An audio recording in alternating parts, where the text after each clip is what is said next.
সিলেট থেকে প্রত্যাহার করা হয়েছে আলোচিত ডিসি মোহাম্মদ সারওয়ার আলমকে। গণমাধ্যমে এ খবর প্রকাশের পরই সামাজিক মাধ্যমে শুরু হয়েছে নানা জল্পনা কল্পনা। কেন তাকে সিলেট থেকে প্রত্যাহার করা হলো সে বিষয়ে জানতে চান অনেকেই।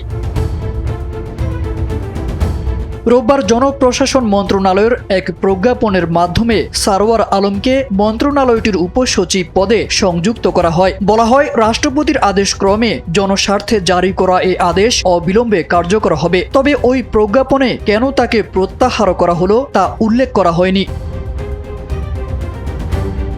কিন্তু প্রশাসনিক ও রাজনৈতিক সূত্রগুলোর মতে সম্প্রতি সিলেটের হযরত শাহজালাল ও শাহপরান রাহিমাউল্লাহের মাজার ঘিরে নেওয়া কিছু উদ্যোগের কারণে ডিসি সারওয়ার আলম ব্যাপক আলোচনায় আসেন। দৈনিক প্রথম আলোর এক প্রতিবেদনে বলা হয়, গত 12 জুন 2 মাজার পরিদর্শন করে আয় ব্যয়ের ব্যবস্থাপনায় স্বচ্ছতা ও জবাবদিহি নিশ্চিত করার উদ্যোগের ঘোষণা দেন তিনি। JBS holdings limited.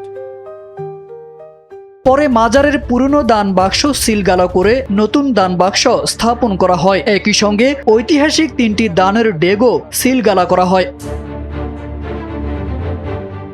এই ঘটনাকে কেন্দ্র করে পক্ষে বিপক্ষে ব্যাপক প্রতিক্রিয়া দেখা দেয়। অনেকেই উদ্যোগটিকে স্বচ্ছতা প্রতিষ্ঠার প্রচেষ্টা হিসেবে দেখলেও মাজারের ভক্ত ও অনুসারীদের একটি অংশ এটিকে দীর্ঘদিনের ঐতিহ্যের হস্তক্ষেপ বলে সমালোচনা করেন। তাদের দাবি, হিসাব নিকাশের স্বচ্ছতা নিশ্চিত করা যেতে পারে, তবে যেভাবে প্রশাসনিক নিয়ন্ত্রণ প্রতিষ্ঠার চেষ্টা করা হয়েছে তা অগ্রহণযোগ্য।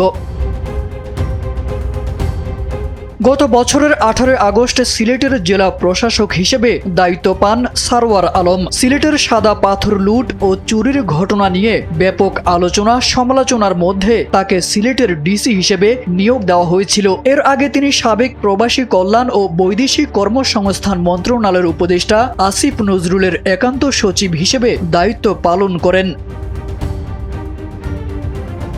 তারেক আজিজ খান, NPB।